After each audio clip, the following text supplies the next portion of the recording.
তৃণমূলের লোকেদের বাবা মা কখনো মরে না, তারা ভোট দিয়েই যায়।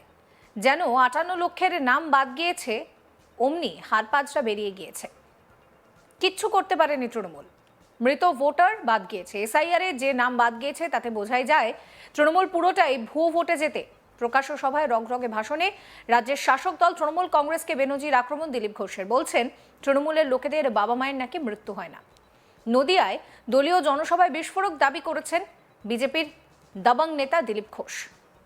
তিনি বলেন, ভোট প্রকৃত ভোটাররাই দেবেন, তারপরেও যদি তৃণমূল ভোটে যেতে আসে তাহলে ভেবে নেব যে জনতা এটাই চাইছে। মঙ্গলবার ৬ জানুয়ারি এই মন্তব্য করেন দিলীপ ঘোষ। এদিনের সভায় দিলীপ ঘোষ বলেন, তৃণমূলের লোকেদের বাবা মা কখনো মরে না, তারা ভোট দিয়েই যায়। তিনি বলেন যে ৫৮ লাখের নাম বাদ গিয়েছে, অমনি হাড়প্যাঁজরা একেবারে বেরিয়ে যাচ্ছে। কিচ্ছু করতে পারেনি তৃণমূল। মৃত ভোটারদের নাম বাদ গিয়েছে।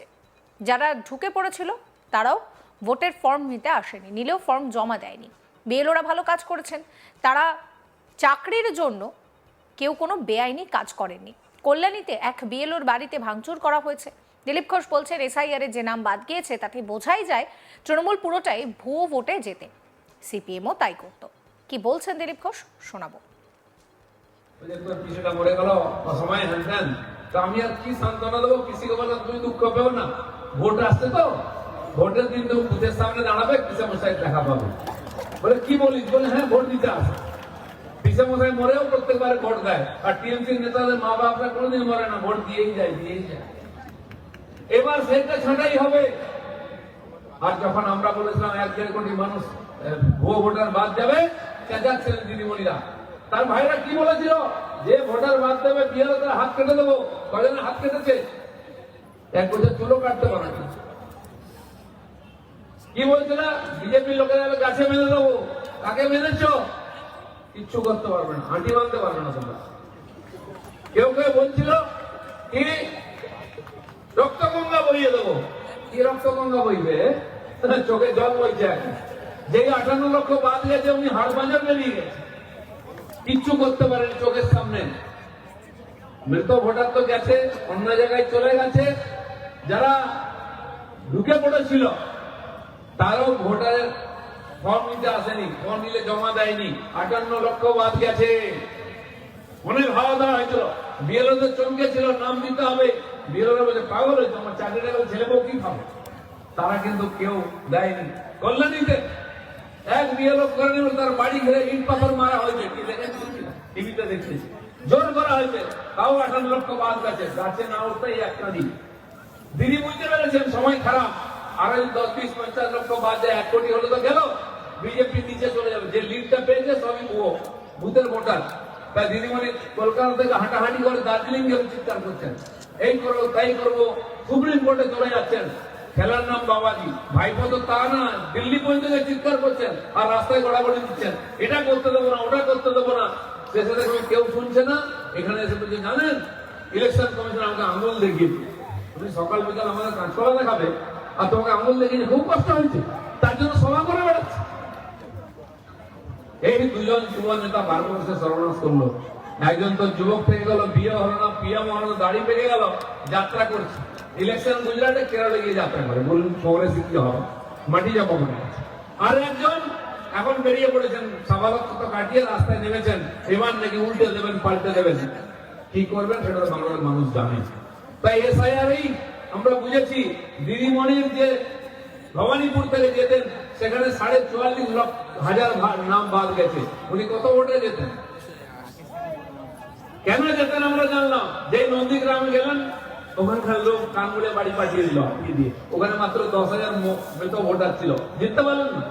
ভুয়ো ভোটাররা জিততে পারেন। তার খুব প্রিয় ভাই মেয়র কবি হাকিম, তার এলাকায় ৬৬,০০০ বেরিয়েছে ভুয়ো ভোটার। বুঝতে পারেন তাহলে আসলে ২০, ২৫, ৩০% ভুয়ো ভোটার আছে। এই যে ৩ বার জিতে যে টিএমসি, পুরোটা ভুয়ো ভোটারের ভোটে জিতে। সিপিএম তাই করতো। এবারে এসআইআর গুরুত্বপূর্ণ। ইলেকশন কমিশন বলছে একটা নামও ভোট উঠতে দেবো না, আর অরিজিনাল ভোটারকে বাদ দেবো না। একই সঙ্গে দিলীপ ঘোষ বলছেন, ২০২৬-এর ভোটে দরকার হলে বুথের ভিতরেও কেন্দ্রীয় বাহিনী থাকবে।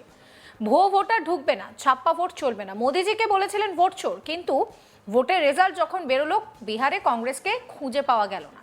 উত্তরপ্রদেশ, বিহার, মধ্যপ্রদেশ কংগ্রেস নেই। পশ্চিমবঙ্গের ভাগ্য পরিবর্তনের জন্য, আপনার ছেলেমেয়ের ভাগ্য পরিবর্তনের জন্য বিজেপিকে জেতাতেই হবে। সারা ভারতবর্ষ মোদিজিকে ভরসা করে 3 বার জিতিয়েছেন। আমরা আছি নরেন্দ্র মোদীর প্রতিনিধি। আমরা আপনাদের স্বপ্নকে সফল করব। আপনারা যে অধিকার ছিনিয়ে নেওয়ার কথা আপনাদেরকে বলা হয়েছে, যে টাকা আপনাদের লুট করা হয়েছে, আমরা সব ফিরিয়ে দেব। 2021 সালে ভোটের পর বিজেপি কর্মীরা যারা অত্যাচারিত হয়েছেন, তারা অনেকে ফিরতে পারেনি, তারাও চাইছেন এবার ভোট দিতে। কি বলছেন দিলীপ ঘোষ, শোনাবো। ভুতুড়ে ভোটারের থেকে ভোটটা পড়ে যায়, তাই আমরা জিতেও হেরে যাই। এবারে কিন্তু তা হবে না। দরকার হলে কেন্দ্রীয় বাহিনী ভোটের রুমের মধ্যে থাকবে, বুথের ভিতরে থাকবে। ভুয়ো ভোটার ঢুকবে না, ফলস ভোট চলবে না। আমি যখন বলতে আরম্ভ করেছি, একজন মাস্টারমশাই ফোন করেছেন, আপনি ঠিক বলেছেন, বুথের মধ্যে সেন্ট্রাল ফোর্স রাখুন, নাহলে আমাদের কানের কাছে বন্দুক ঠেকিয়ে বলে 50টা ছাপ্পা ভোট মারবো। মাস্টারমশাই নড়বেন না, কিন্তু চলে গেলে বাবা বলার সময় পাবেন না। তাকে বসিয়ে রেখে, বন্দুকে ঠেকিয়ে রেখে আর ছাপ্পা ভোট মারছে। 100 থেকে 50 থেকে 100টা ভোট এক একটা বুথে পড়ে। ভাবুন, 250টা যদি বুথ হয় একটা বিধানসভায়, কত ভোট করলো? ওটাই তো লিড আছে। বাকি আমাদের যে পিছিয়ে আছে টিএমসি। তাই এবারের নির্বাচনে না ভুয়ো ভোট, না ছাপ্পা ভোট। ভোট দেবে পশ্চিমবাংলার যারা ভোটার তারা। তারপরে যদি জিতে আসে টিএমসি, তারা মানবো হ্যাঁ মানুষের জাজমেন্ট। বিহারে এসআইআর হলো, তখন থেকে চিৎকার চেঁচামেচি, এসআইআর হচ্ছে, এই ভোট চুরি হচ্ছে। আর ওই যুব নেতা বলছিল ভোট চোর, গদ্দি ছোড়। মোদীজিকে বলছে ভোট চোর, ভোট চোর, ভোট চোর। যখন ভোটের রেজাল্ট বেরোলো, মানুষ এমন ধুইয়েছে না, কংগ্রেসকে দূরবীন দিয়ে খুঁজতে হচ্ছে বিহারে। ইউপি, বিহার, মধ্যপ্রদেশে কংগ্রেস নাই। বাংলায় এখানে তো চন্দন দেওয়ার জন্য পাওয়া যায় না। একটা বাই ইলেকশনে মুসলমানরা জিতিয়ে দিয়েছিল টিএমসি এর টাইট দেওয়ার জন্য, সেও চুপি চুপি গোয়ালে ঢুকে পড়েছে। দিয়ে বউনি করতে পারেনি সিপিএম কংগ্রেস, যারা ভুয়ো ভোটে জিতত। আর এবারে টিএমসি সুযোগ এসে আসুন, পশ্চিমবাংলার ভাগ্য পরিবর্তনের জন্য, আপনার ছেলে মেয়ের ভাগ্যের পরিবর্তনের জন্য বিজেপিকে জেতাতে হবে। সারা ভারতবর্ষ তারা বারবার বিজেপিকে জেতাচ্ছে। 3-3 বার মোদীকে প্রাইম মিনিস্টার করেছে এখানকার লোকেরা। আর আমাদের এই বাংলার ছেলে ভারত কেশরী ডক্টর শ্যামাপ্রসাদ পশ্চিমবাংলায় তৈরি করেছিলেন জনসংঘকে। সেটাই আজকে ভারতীয় জনতা পার্টি, মোদীজি আপনাদের যে গ্যারান্টি দিয়েছেন, সেই গ্যারান্টি আমরা রক্ষা করব। সারা ভারতবর্ষের লোক মোদীর গ্যারান্টিতে বিশ্বাস করে। তাই বিহারে শেষ সপ্তাহ পর্যন্ত কে জিতবে, কে জিতবে, বিজেপি জিতবে কি আরজেডি জিতবে, লোকে এমন মারলো ঝাড়ু, কাউকে খুঁজে পাওয়া যাচ্ছে না। বিজেপি বিজেপি বিজেপি চলছে।